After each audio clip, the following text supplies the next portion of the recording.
On the show in Wheelspin, we drive the latest launch from Maruti Suzuki, the popular Alto K10. In Launchpad, we have a look at Harley Davidson's latest addition to their range.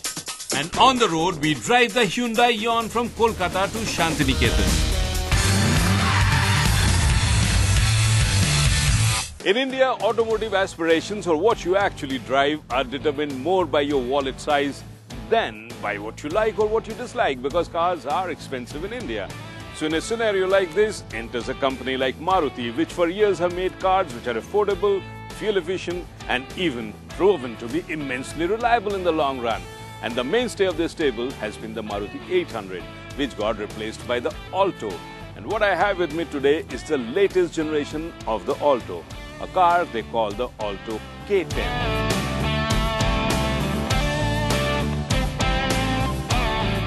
The Alto was born as a replacement to the aging Maruti 800 at the turn of the century, and it was conceived as a hatch which would be bigger and more powerful than the existing 800. And consequently, it was introduced with both the 800cc as well as the 1.1-litre engine. But soon after, Maruti realized that buyers in this segment were chasing fuel efficiency more than power, as the sales of the bigger engine declined sharply, and soon it ceased to be in production. But times are changing, and this later iteration of the Alto is not only more powerful but also the most fuel efficient.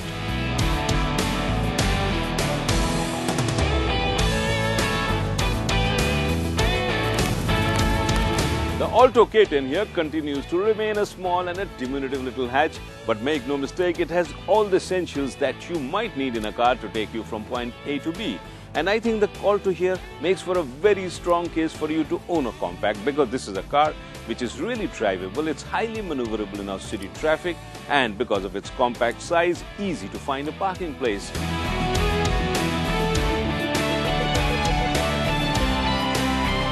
This new Alto K10 does come with some new design elements like new headlamps, chrome garnished grille, and a new bumper in the front, while as the rear has a new tailgate and a new tail lamp cluster. But in terms of dimensions, it is difficult to tell unless you come armed with a measuring tape. But in terms of inches and millimeters, it is about 75 millimeters shorter and 15 millimeters wider and 15 millimeters taller. But as I said, it is difficult to tell the difference by just looking at it. What really impresses me are the efforts that Maruti has made to change this Alto and make the interiors a much better place, because it's not an easy job to work on the interiors of a car as small as this, especially if it's built to a cost, because you can't go overboard with it, otherwise the cost will increase. But they have made an honest effort, and it really shows. The fascia has gone now dual tone, the quality of upholstery has improved, and there's a touch of piano black on the fascia here. Efforts to liven up things by adding chrome garnishing around the instrumentation, the steering wheel, and even the door handles. All these are nice, good efforts to make this Alto K10 a much better car than the old one. But again, I feel that there are some clever things which the company could have done in terms of design. For example, the door pockets could have been made a little bigger so that they could hold a bottle of water. But here, they're pretty much useless because they are very narrow. Similarly, here they should have added some binacles for the knickknacks. Storage space is at a shortage here, and that could have really helped the car.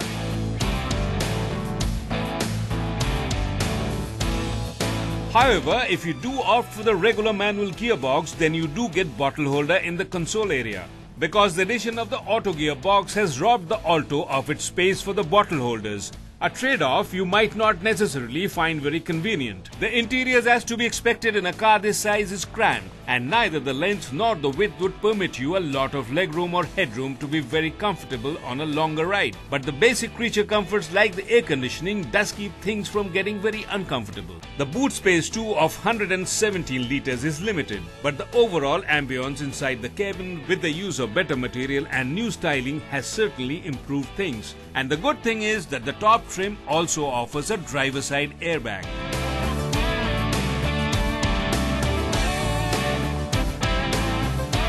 I've always wondered if there is some kind of a connect between my brain and my left leg, because every time I get caught in the mad bumper-to-bumper city traffic and I start using the clutch, my brain gets into an hyperactive mode, and there are times when I even get vocal about my feelings towards other fellow drivers.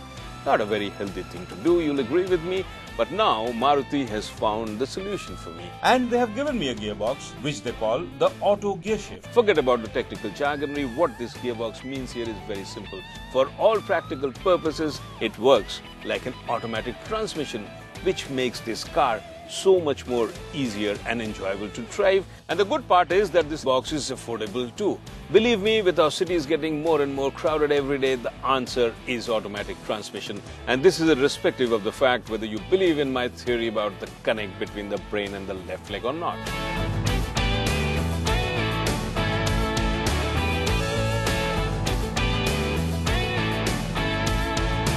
When you start driving this Alto K10, you soon realize that you aren't exactly behind the wheels of a pocket rocket. The 998cc KNX series engine manages only about 68 PS of power and about 90 Newton meters of torque, which isn't really fast enough even for a car this size and this weight. But then if you are driving the Alto and you pretend to be driving a race car, then of course you're making a big mistake, because this engine and this car is not about going fast. It's about getting the best fuel efficiency, and it is in this area that the Alto K10 really maxes out. It gives a fuel efficiency of over 24 kilometers to a liter as certified by ARI, and that's a lot even for a small car like this.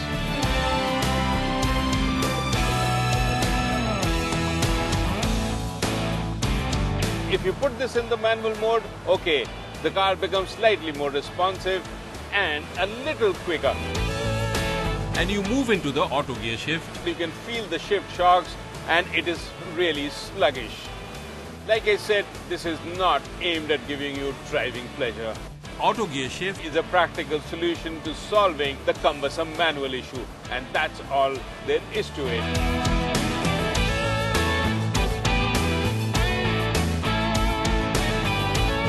Other than this Alto K10 drives quite well. The K-series engines are quite smooth and refined, and although there is not abundance of power, but whatever is there comes out quite easily at the tap of a throttle. But what I wish Maruti should have done is make the steering a little more responsive. The steering feels very, very vague, and there is hardly any feedback coming from the wheels. In fact, the steering feels so limp that I would rather have a manual steering than this EPS here.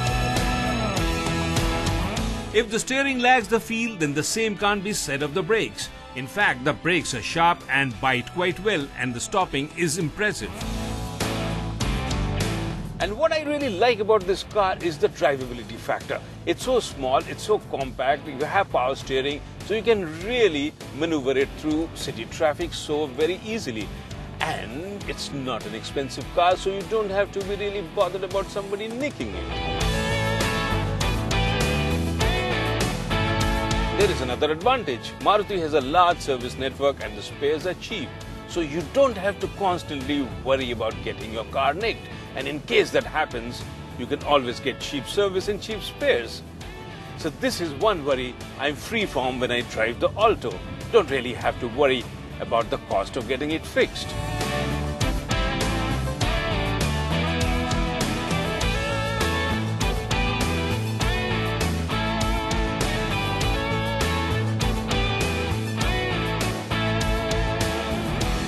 In addition to the regular petrol engine, the Alto also gets a factory-fitted CNG variant, which should bring down the running cost, making this one of the cheapest car in the country.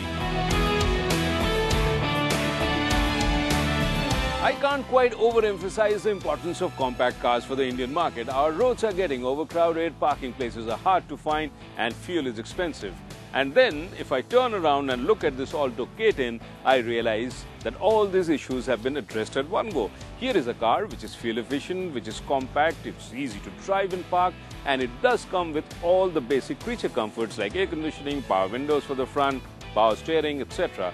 And the best part is that the Alto has evolved with time. It has really grown into a much more matured car. And the addition of the auto gearbox is of great value. So in my opinion, if you're looking for a car to commute within the city, then look no further. This Alto K10 will do the job very well for you, provided of course you don't have pretensions of being seen in a big car.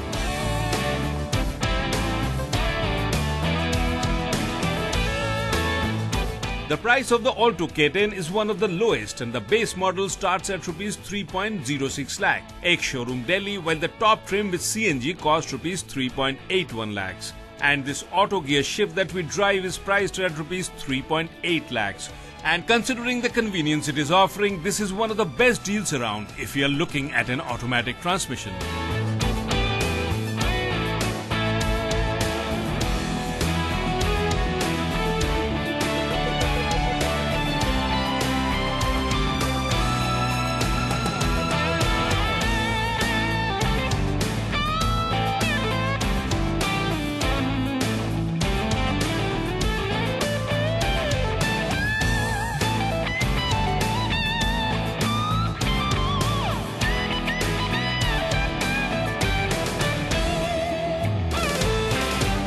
Coming up next, in Launchpad, we have a look at Harley Davidson's latest addition to their range.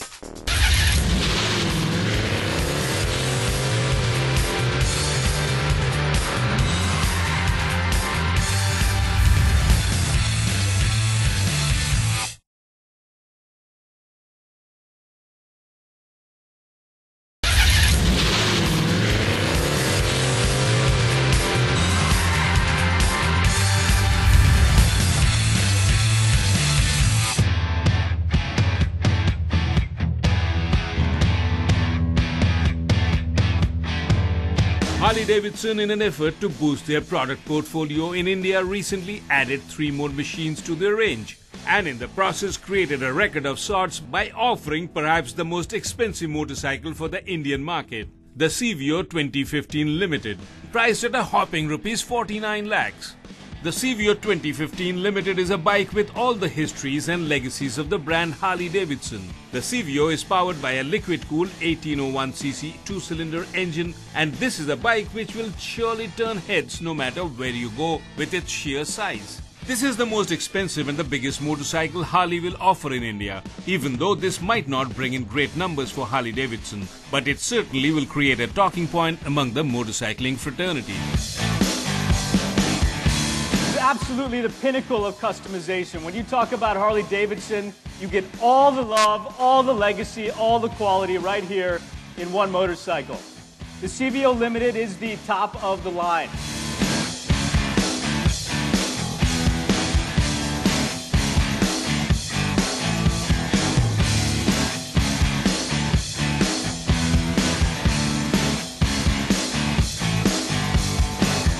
Along with the CVO Limited, they also brought in the Breakout, a stylish, low-slung motorcycle inspired by the drag bikes of the 60s, with a fat rear tire and a low riding position with forward-mounted foot pegs. And this is a bike which even from a distance looks every bit of a Harley Davidson, with its size which doesn't really make riding easy in an overcrowded country like India.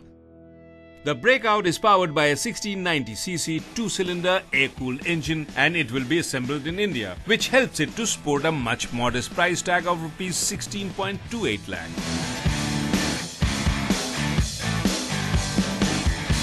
For us, it's really about, again, bringing that aspiration here to India, making sure it feels accessible to those who want to come in and invest their time and their money. As far as Avenger and Enfield owners, we're glad they're coming into the sport. We would love to welcome them into the Harley Davidson family when they're ready, and look forward to seeing the entire market grow.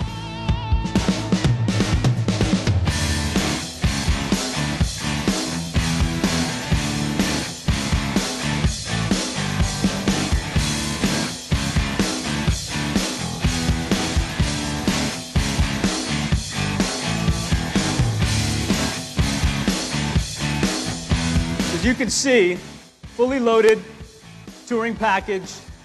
It's got the infotainment. Later on you'll get a chance to come up close and see the painted inner fairing and all the extra features that have been loaded to make this truly a special Street Glide.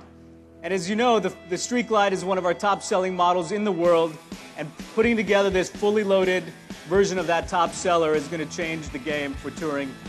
It has all of the Project Rushmore enhancements that came out in 2014, and that'll continue to lead the way for touring platforms worldwide. The third one is the Street Glide with a fully loaded touring package, which includes infotainment system and navigation and many more extras. The Street Glide will be priced at Rs 29.7 lakhs, and it is a bike which again is built in the true Harley tradition of big being beautiful. The Street Glide is also powered by an identical 1690cc two-cylinder engine which will be imported into India as a completely built-up unit.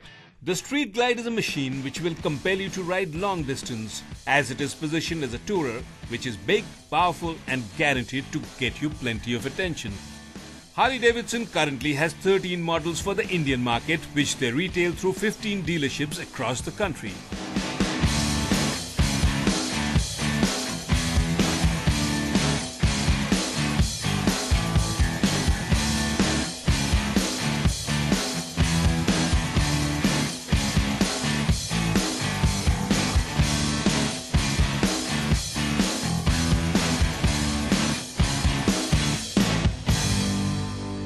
Coming up next, on the road we drive the Hyundai Eon from Kolkata to Shantiniketan.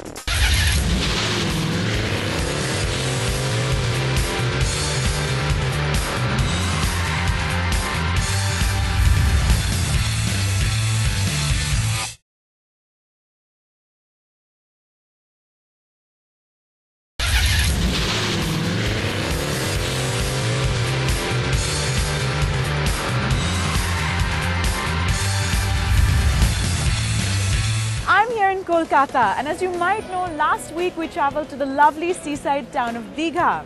Well, today I'm off to a different destination, a place of creativity and learning, synonymous with the great Bengali artist, poet and thinker Rabindranath Tagore. Well, I'm sure you've guessed by now it's Shantiniketan I'm heading to, and I'm really excited to be going because it's my first time there. To get me there, I have this cute little compact from Hyundai, the Eon. And as we discovered last week, it's a pretty competent car despite its size. It's great to navigate the congested city traffic, and she manages to keep up with bigger cars on the highway. So I think it's going to be a fun ride. Time to get going.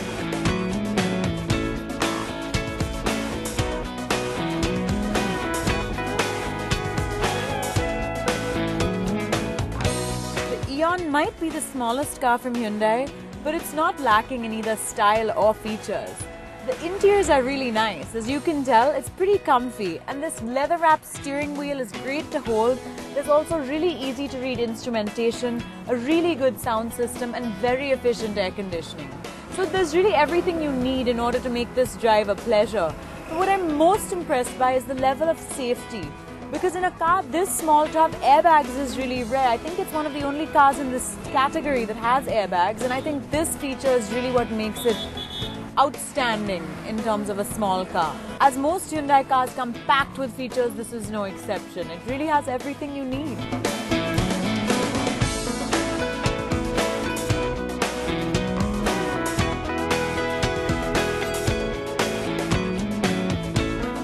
Shantiniketan is located within Bolpur, around 170 kilometers north of Kolkata. It's about a 4-hour drive via NH2 and NH2B.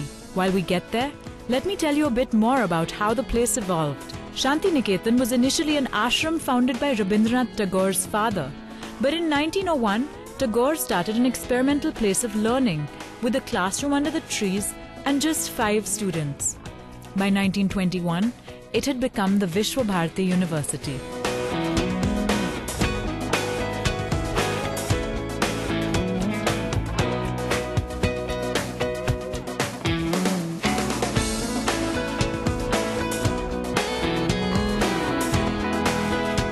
I've just reached Shantiniketan after a very pleasant drive. And as soon as I entered the ashram complex, I realized that I'd arrived at Chatin Tala, which is a site revered by all at Shantiniketan because it was here that Debendranath Tagore, that's Rabindranath Tagore's father, it was here that he had this profound spiritual experience under these chatim trees when he was resting here on his way to Raipur, and it was around this spot that then Shantiniketan was established. So I'm told that this is a really important place for all the students here. They often have prayer meetings and convocation ceremonies here. And I'm also told though that the rest of the campus is absolutely gorgeous, and there's architecture and paintings and all kinds of outdoor art that's really worth seeing. So I can't wait to go look at it all. Let's go explore.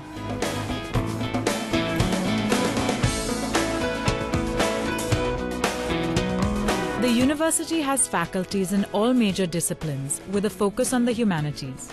It's well known for its Indian music, drama, philosophy, Sanskrit and Asian languages departments. But it is the serene grounds that attracts more casual visitors like myself.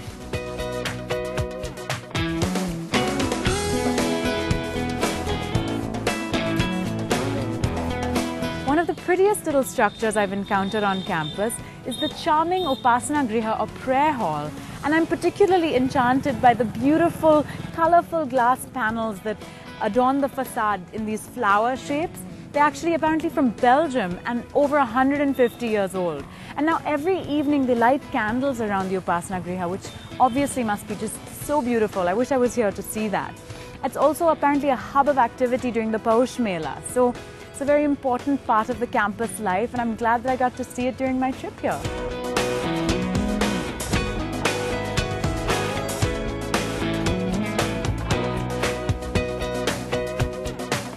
I've walked over to Kala Bhavan, which is the fine arts department of the university. And I can only imagine how much fun it must be to be an art student here, because there's all this outdoor sculpture and these beautiful trees under which you could draw or paint. I can only imagine what fun and what a lot of inspiration you'd get here. While walking around, you'll also chance upon the China Bhavan, the Center of Chinese Language Studies, and the Black House, a dormitory which has gorgeous relief work. You're also likely to see students studying and working outdoors. After all, the most remarkable thing about Shantiniketan is that the shade of the trees comprises the classrooms. After walking around the serene Vishwabharati University campus, I thought I'd stop by the Rural Empowerment Project campus, Sriniketan, before heading back. So let's drive over.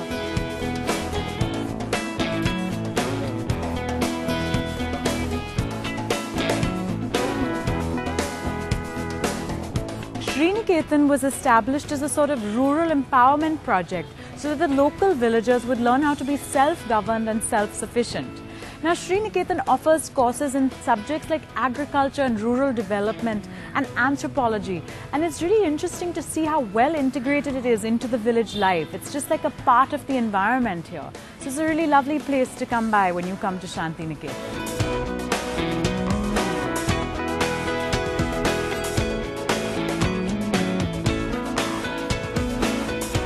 What a lovely place Shantiniketan is.